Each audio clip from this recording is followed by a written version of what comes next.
பிரபல நடிகர்களுக்கு மட்டுமல்ல, இப்போது இளம் மற்றும் புதிய நடிகர்களின் படங்களிலும் வைரமுத்து பாட்டு எழுத ஆரம்பித்துள்ளார்.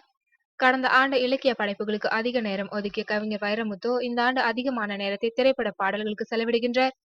அவரது பாடல் வரிகளில் உருவாகிக் கொண்டிருக்கும் இப்போதைய படங்கள் புகழ்மிக்க விஜயா புரொடக்ஷன் தயாரிக்க, பரதன் இயக்க, விஜய் நடிக்கும் அவரது 60வது படத்திற்கு எல்லா பாடல்களையும் கவிஞர் வைரமுத்து எழுதுகின்றார். இந்த படத்தில் விஜய் ஜோடியாக கீர்த்தி சுரேஷ் நடிக்கின்றார். சந்தோஷ் நாராயணன் இசை அமைக்கின்றார். மணிரத்னம் இயக்க, ஏ.ஆர். ரகுமான் இசையமைக்க, கார்த்தி, சாய் பல்லவி நடிக்கும் புதிய படத்தில் 7 பாடல்களை எழுதுகின்றார். லிங்குசாமி இயக்கத்தில் அல்லு அர்ஜுன் நடிக்கும் பிரம்மாண்டமான படத்தில் 8 பாடல்கள் எழுதுகின்றார். விக்ரம் குமார் இயக்கத்தில் சூர்யா, சமந்தா நடிக்கும் 24 படத்திற்கும் கவிஞர் வைரமுத்து பாடல்கள் எழுதியிருக்கின்றார்.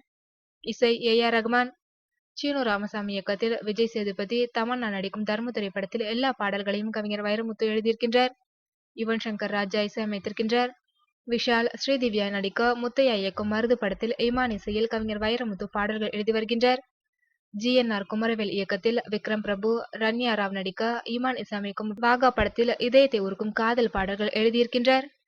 சுசீந்திரன் இயக்கத்தில் உதயநிதி, மஞ்சிமா மோகன் ஜோடி சேரும் புதிய படத்தின் எல்லா பாடல்களையும் இமான் இசையில் எழுதுகின்றார்.